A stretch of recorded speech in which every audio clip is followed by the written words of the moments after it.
justiça. Ou será, Ele, na sua onisciência, onipotência, o Deus que conhece tudo, me sonda para me aprovar como, me aprovar como tzadik,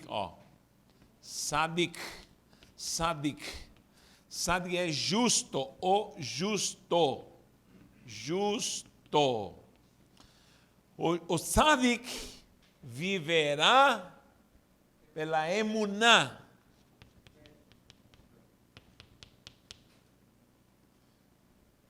E aí que está. Hesed é graça, carisma. Então, vamos a uma sequência aqui importante. Havendo fé, tem que crer. Por isso diz em Hebreus claramente, pela fé Abraão, pela fé Isaac, pela fé Jacó, pela fé. Então, emuná é a chave. Quando eu entro pela porta do emuná, a fé, eu entro no carisma, na essência de Deus. Por isso diz, sem fé é impossível agradar-lhe.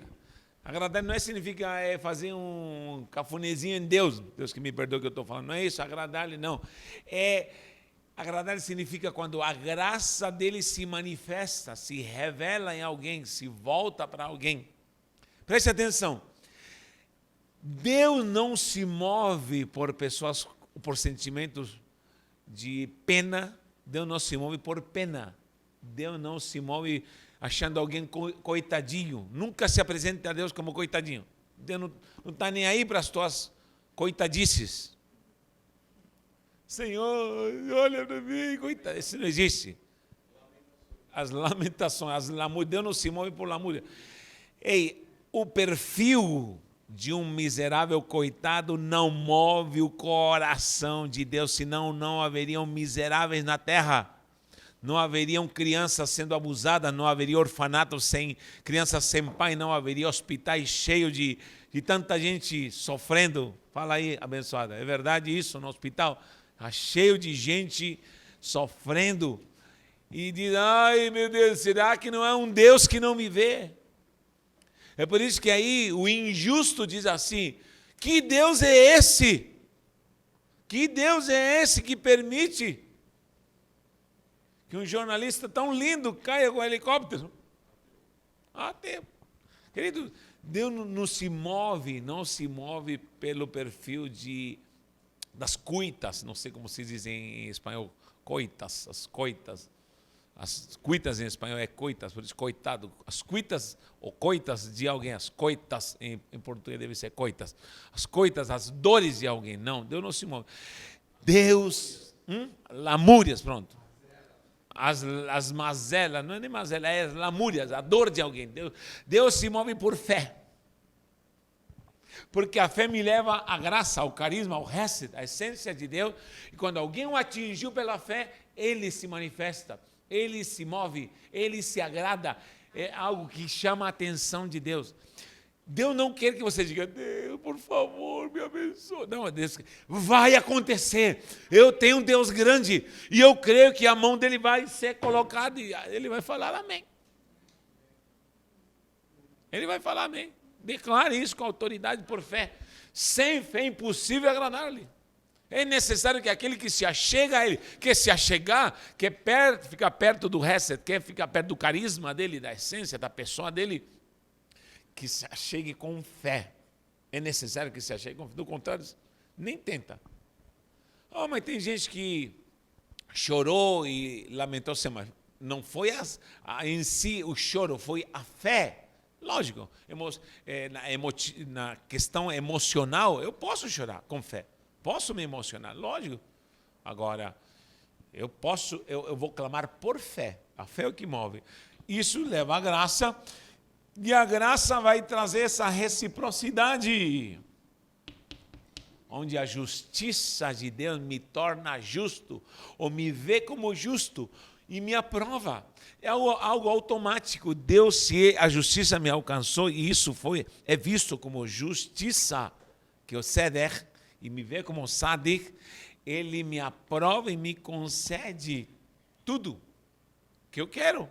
É incrível isso aí, mas esse é o princípio, principalmente, redundância, é o princípio de uma vida de fé para com Deus, tanto no passado como no Novo Testamento. Agora, quando diz o justo vive pela fé, porque ele se tornando sádic, ele anda e caminha por emuná, que cada vez conhece mais a graça, que cada vez se torna mais justo. E como ele é sádic, é justo, ele caminha pela emuná, ele caminha pela fé, e a fé o faz conhecer mais a Deus, e lhe torna mais justiça. E isso é um ciclo de glória que te faz avançar, que te faz crescer de glória em glória. Por isso diz aqui em Romanos 1,7, de fé em fé.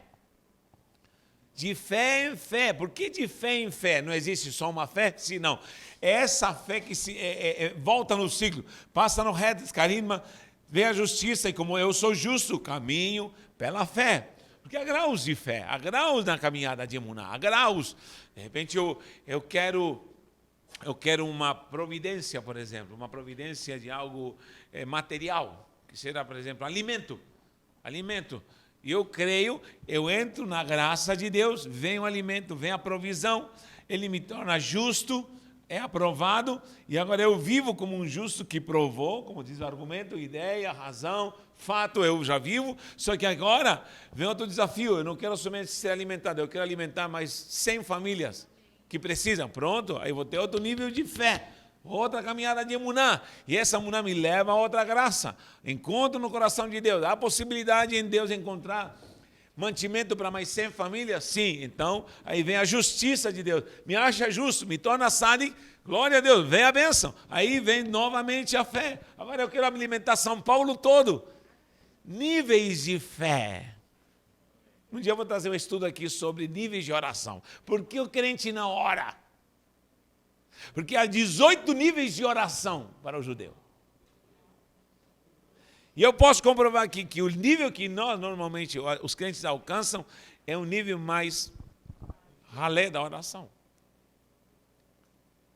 E nós precisamos viver isso. Por que algo me impulsiona? Agora, eu preciso ter uma caminhada de fé, níveis de oração, níveis de fé.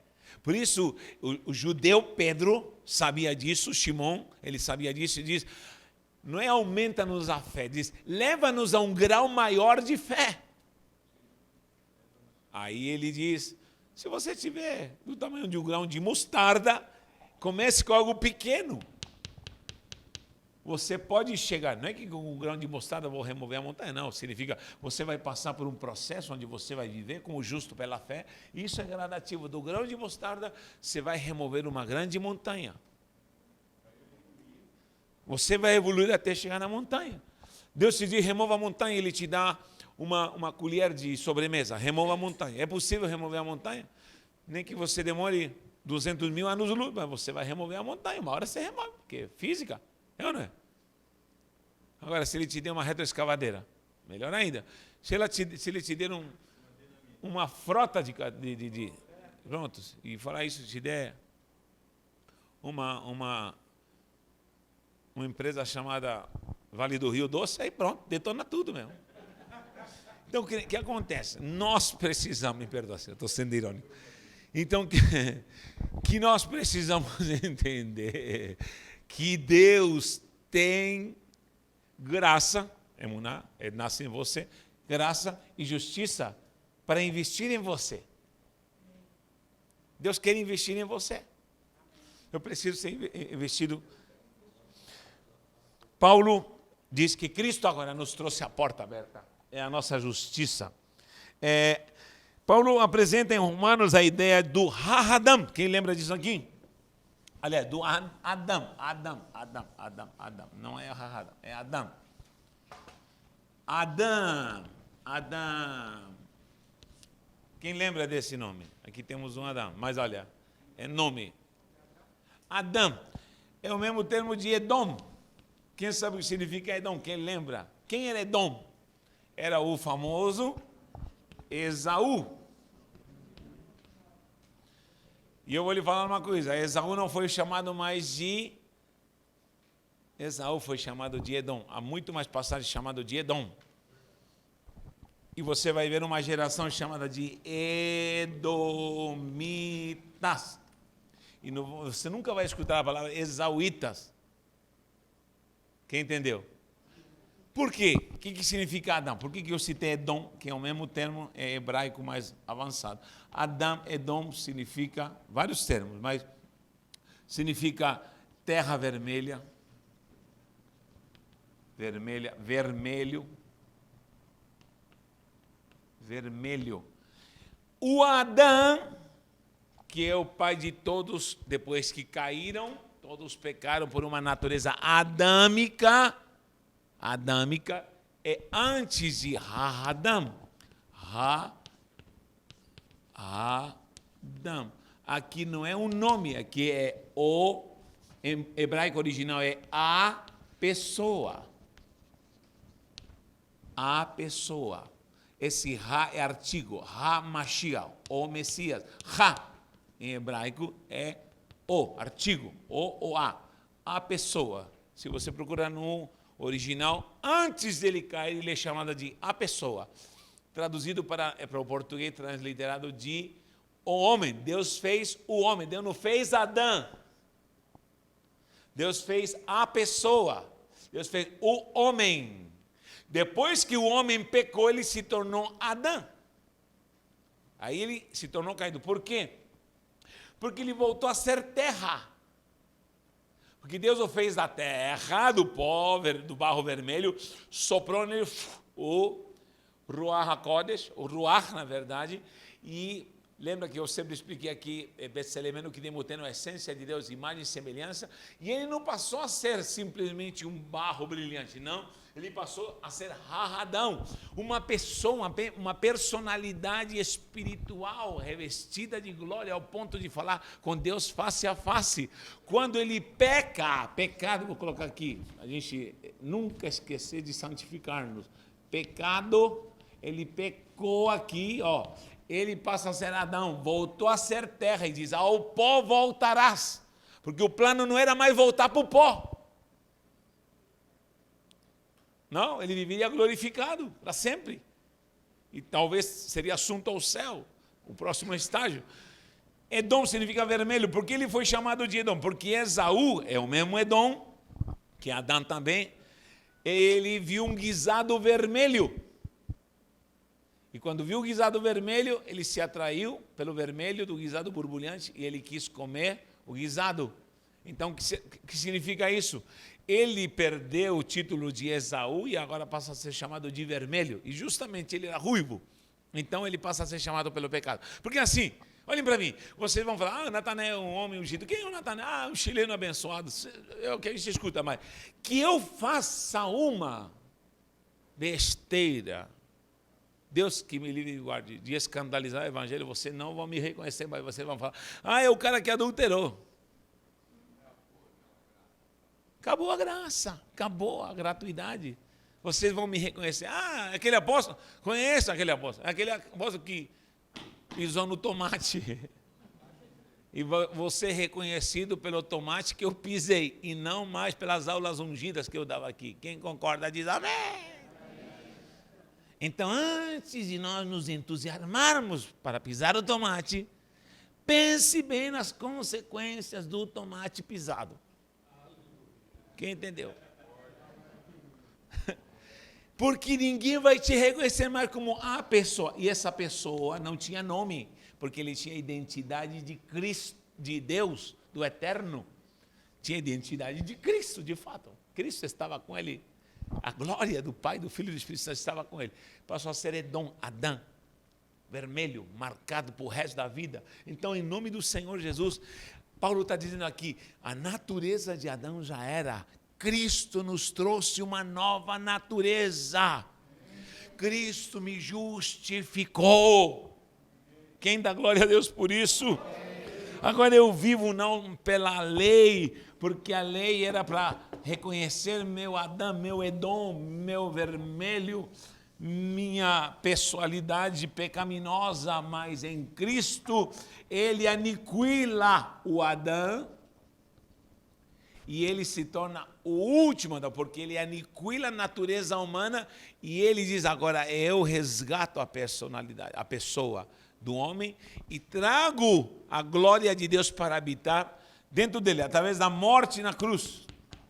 Nós somos justificados. Tem uma ordem aqui, em relação a uma sequência preciosa que Paulo vai apresentar. Inclusive tem um versículo aqui, abra a sua Bíblia em Romanos, já que estamos em Romanos, capítulo 8. O Romanos é terrível, mas o capítulo 8 é sobrenatural. 8:28. 8:28. Os crentes falam normalmente assim, tudo coopera para o bem, não é? Nossa, calma aí, tudo coopera para o bem. Não é assim, calma, tudo coopera para o bem. Isso é a maior mentira que existe no meio da igreja. Porque olha o que diz aqui, não podemos ler um texto sem terminar todo o contexto. Nem tudo coopera para o bem. Não, mas para quem coopera para o bem? Para quem? Sabemos que todas as coisas cooperam para bem daqueles que amam a Deus. E a Bíblia diz, se me amardes, guardarei meu mandamento. Então, em primeiro lugar, quando diz amor, está se referindo a guardar os mandamentos. Depois, daqueles que são chamados segundo o seu propósito. Eu tenho que entender o chamado do propósito de Deus na minha vida, porque eu posso viver a minha vida inteira fora do propósito de Deus. E muita coisa pode dar errado na minha vida, porque eu não vivi o propósito eterno. Amém? E posso errar. Então, tudo coopera para o bem para quem obedece e ama a Deus. Ama a Deus e obedece e ama a Deus. Segundo, viva o propósito de Deus na minha vida. O propósito de Deus na minha vida não é morar na Baixada Santista, não é ser pastor. Não é. O propósito de Deus é muito mais do que aquilo que eu posso imaginar. Muito mais. Não se resume a plaquinha na minha igreja. Não. Isso é balela, conversa humana. O que Deus quer para nós é a eternidade. O plano de Deus é coisa eterna. E a inauguração, como se diz, o prólogo, como se diz a introdução do livro? Introdução é prólogo? O prólogo dessa história é aqui na terra. A glória mesmo é lá na eternidade.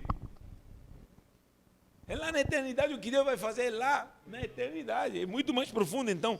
É muito mais profundo do que isso. Diz, por quantos que de antemão conheceu, será? Vou ter que entender uma coisa, que antes da fundação do mundo, ele já me escolheu. Eu entendo isso? Maravilha. E diz, os predestinou, ele já traçou um plano para a minha vida, e eu estou vivendo esse plano, certeza. Para serem conformes à imagem do seu filho. Você já tem que ter a imagem do filho, aquilo que eu falei de Adão. Eu não tenho que deixar que o velho homem se manifeste, mas agora tenho a personalidade novamente de Deus em Cristo Jesus. A fim de que seja o primogênito de muitos irmãos, aos que predestinou, a esses também chamou. Entendi a predestinação no bom sentido, não é uma vez salvo, salvo para sempre. É que eu entendi o plano antes da fundação do mundo e para onde vai me levar, de eternidade em eternidade.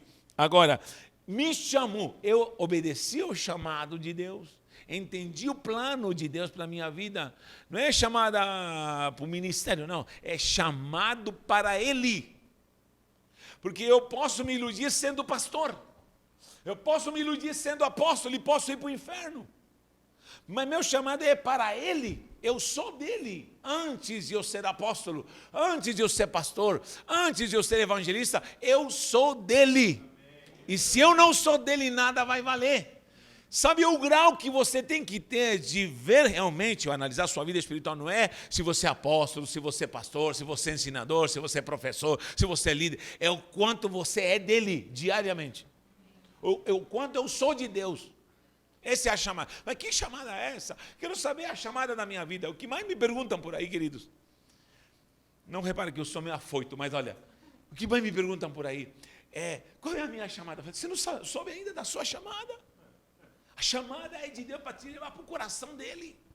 E ainda tu não foi para o coração dele. Quando você entender o que é a chamada de Deus, e você entrar no coração do carisma de Deus, da graça de Deus, vai cair o véu. E você não vai precisar perguntar mais nada. Porque você o conheceu. Sabe por quê? Porque você está no coração de Deus. Você está na graça. Você vai viver pela graça. Você não vai ter dúvida se é ou não é. Você vai colocar a mão e Deus vai colocar a mão. Você vai colocar o pé, Deus vai colocar o pé. Hein? A igreja de Atos vivia isso. Diz em Atos, diz assim, tem um versículo que fala assim: e orando tremeu o lugar onde estavam. Como é que nós estamos orando? Como nós estamos impactando o lugar? Treme ainda o lugar onde a igreja ora. Treme ainda, se abalam as bases de uma igreja que diz conhecer o eterno. Se abala São Paulo quando a igreja levanta a mão. É aí que está o centro da graça, da gratuidade, de estar no coração de Deus. E viver de fé em fé, de fé em fé. Aos que chamou. Para quê? Chamou para... Não, chamou para ele. E aos que chamou, esse também justificou. E aos que justificou, ele glorificou. Por isso Paulo falava de glória em glória. Agora minha vida é glória em glória, glória em glória, glória. Agora, a pessoa esquece todos esses versículos e só fala assim: tudo coopera para o bem. A sogra vai morar com ele e diz: tudo coopera para o bem. Hein? Ele passa o cartão 200 mil vezes de crédito e depois vem aquela fatura e diz: tudo coopera para o bem. Hein? O agiota está lá na porta pedindo de volta o dinheiro e ele diz: tudo coopera. Não, não é bem assim, querido. Não é bem assim. Precisamos conhecer mais a Deus. Eu não sei você, mas todo dia eu preciso conhecer mais a Deus. A cada dia vejo que a cada dia eu preciso mais da graça e da misericórdia. A minha graça te basta. Há uma sequência para a gente ir terminando isso aqui. Começa com esses 8 passos gloriosos e Romanos apresenta de uma forma inserida, não fala especificamente de todos eles, mas estão inseridos. Vocês podem ver isso aí. 1, 2, 3, 4, 5, 6, 7, 8. Eu já falei sobre isso em algumas aulas, em outras épocas. Primeiro, expiação. Diga comigo, expiação. Expiação. O que é expiação? Expiação, quando fala de expiação, ele nos tirou da culpa. Ele tira a culpa. Ele te expiou, te purificou da culpa. Libertação, segundo passo, libertação. Esse é o processo. Porque não somente expiação seria o suficiente tirar a culpa, não, porque assim você corre o risco de voltar novamente para o lamaçal. Você corre o risco novamente de voltar para a prisão. Eu posso tornar uma pessoa inocente e ele ainda está na cadeia. Advogados, é a noite de vocês. Será que tem alguém inocente na cadeia nessa hora? Muita gente. Então, ele não tem culpa. Foi tirada a culpa. Mas ainda está nas cadeias. Então, além de tirar a culpa, ele te tira da cadeia. Por isso se falou, quando Cristo te liberta ou do vício ou do pecado, isso tem que acabar, tem que se aniquilar. Isso é como se não existisse mais para você. Eu venho de uma família oriunda do álcool. Meu avô era alcoólatra. O diabo pintou e bordou, porque ele foi um grande missionário no Chile. Depois, meu pai deu a sequência. Eu também estou dando essa sequência. E meu filho já está encaminhado. Meu filho já é um sacerdote. Graças a Deus, pregador, bênção. Agora está de molho lá porque operou, mas olha.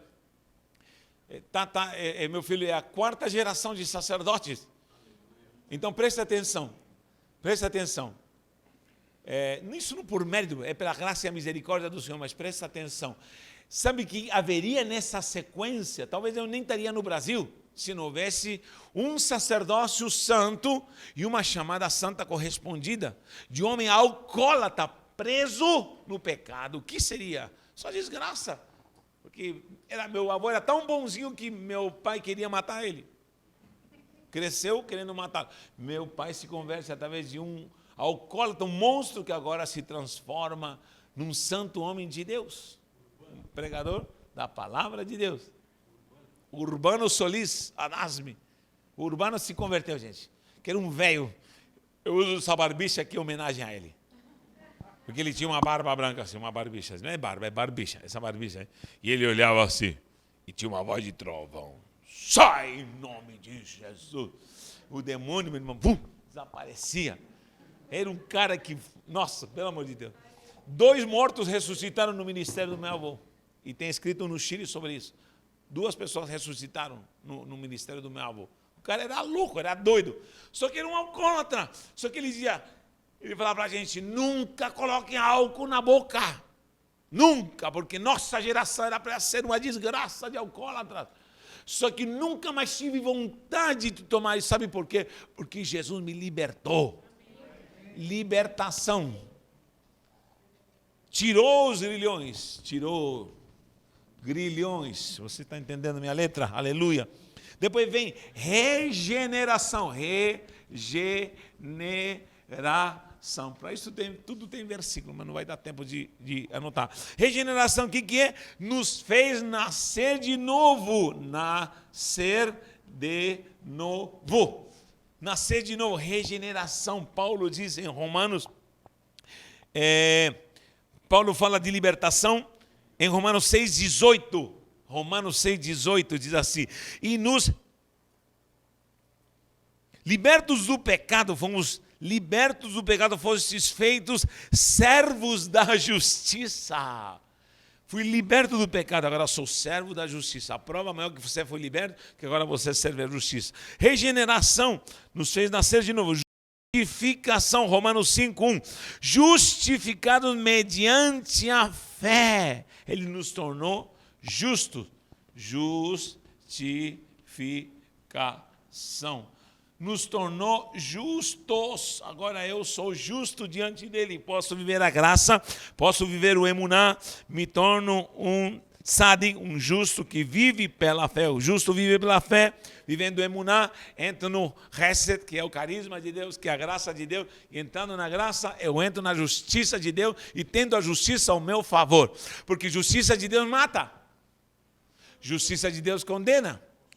Há poucos dias caiu um helicóptero aí com um jornalista e que falou um monte de besteira contra crente. Eu não quero dizer que isso é o resultado em si, mas eu sou contra pessoas que anotaram aí embaixo. Que crentes são esses vingativos? Que crentes são? Que Deus é esse que até parece que Deus vai se vingar? Da onde está escrito na Bíblia que Deus é vingativo? Eu vou lhe falar, meu querido, você que me assiste. Eu não sou discípulo de Silas Malafaia, mas vou lhe falar uma coisa. Deus mata para o inferno, Deus põe a mão e Deus desce raio na cabeça de quem blasfema. Isso está escrito na palavra do Senhor.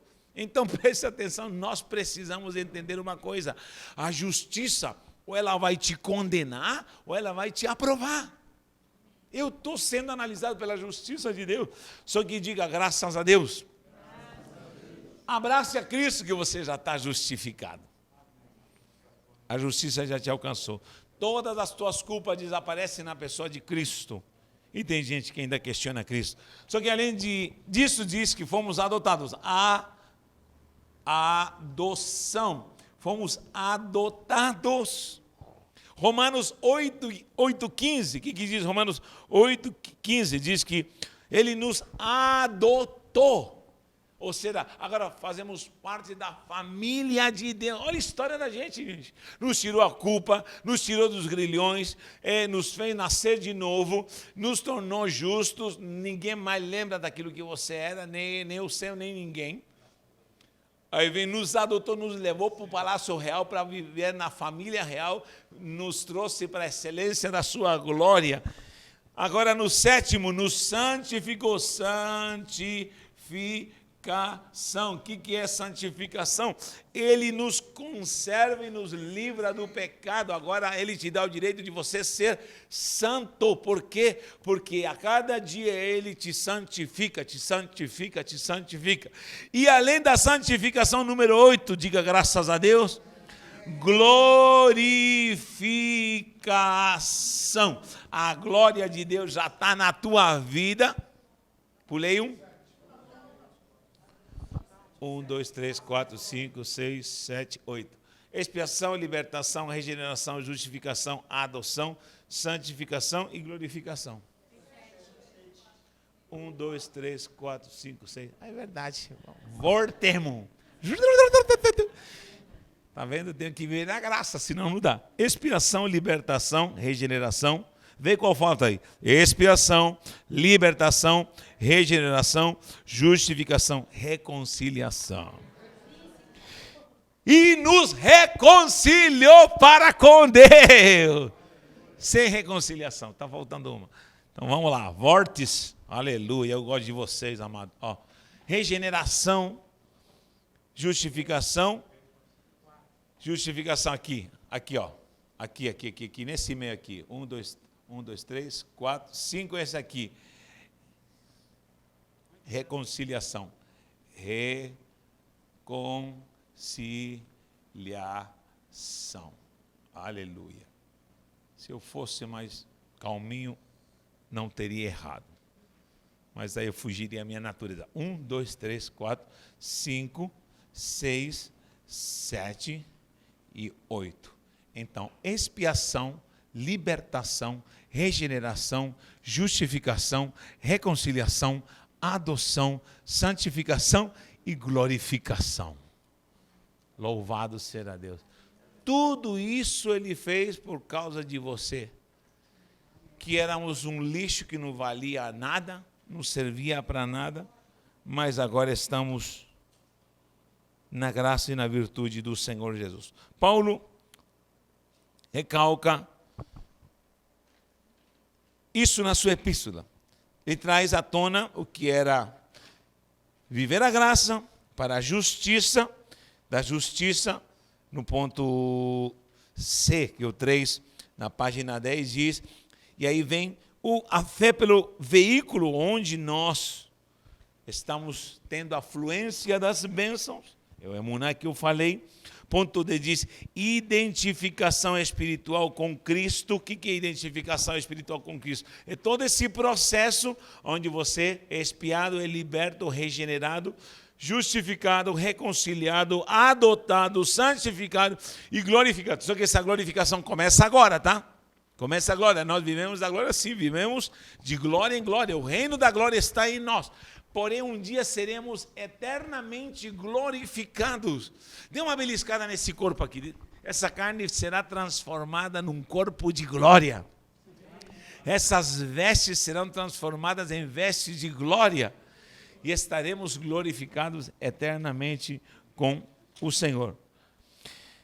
E aí vem, no ponto E, da página 10, diz, fala do conflito entre a antiga natureza, que existe no indivíduo regenerado, e considerado no 7º capítulo. Os intérpretes não estão acordes entre si em relação ao que isso significa. O conflito antes da pessoa converter-se, embora já sujeita a influências espirituais. Ou se refere a uma experiência cristã após a conversão, em que o crente continuaria tendo problemas com a carne. Qual é o dilema de Paulo aqui, para já ir terminado? É que, já que agora estamos glorificados, não pecamos mais? Não, eu digo, enquanto estamos na carne, embora vivendo a glória de Deus, vendo o kavod de Deus, sendo o Shekinah de Deus e vivendo a excelência, tem uma alternativa. Uma alternativa. Qual é essa alternativa? Chamada carne. E nessa carne é onde ele quer operar. Tem uma história de um cidadão. É uma história, tá? Que o diabo apareceu para ele e ele disse, eu vou te dar tudo que você quiser. Eu tenho uma mansão enorme para te dar. Você que ele morava na rua, não tinha nada. Diz a lenda que o diabo apareceu, vou te dar uma mansão. Vou te dar uma mansão. Tudo bom.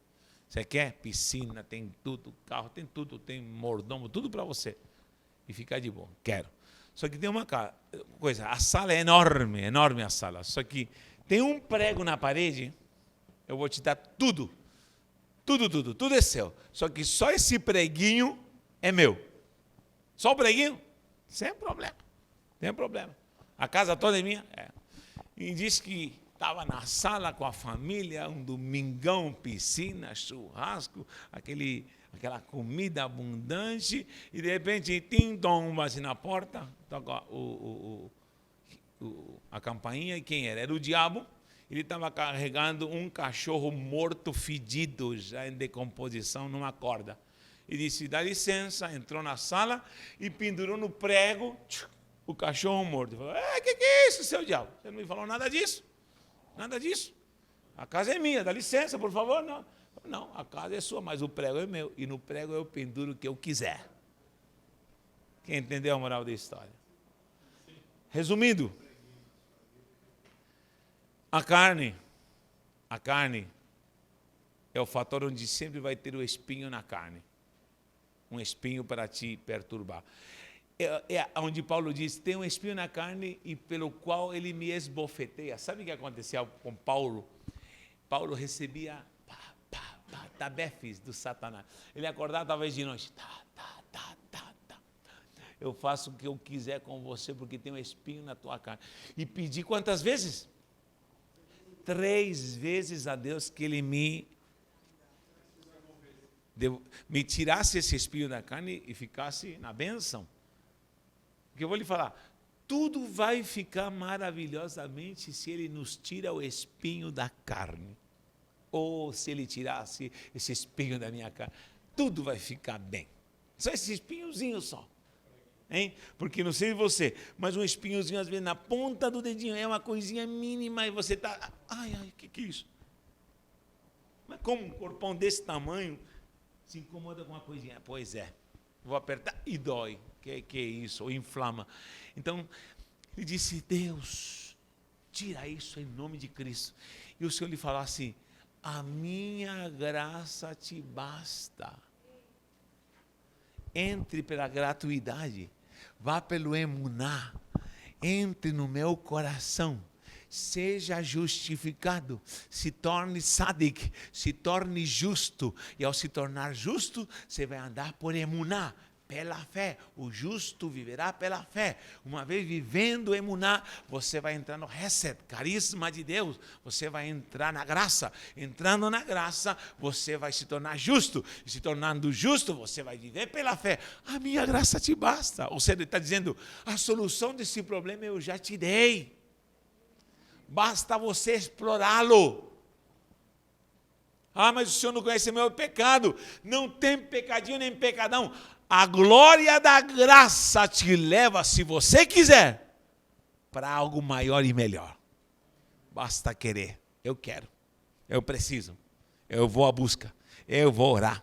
Eu vou buscar. Eu vou jejuar. Eu vou para o monte. Eu vou fazer campanha. Eu vou ficar doido. Não tem problema. O negócio, eu quero é Deus. Eu quero é Deus. Eu estou ficando. Não tem problema. Eu quero é Deus. Tem um livro que eu aconselho que vocês leiam. Está escrito assim, até que nada mais importe. Até que nada mais, leiam assim, até que nada mais importe. Eu moro que a oração não importa mais nada. Quero orar. Você vai ficar viciado em oração. Quero orar.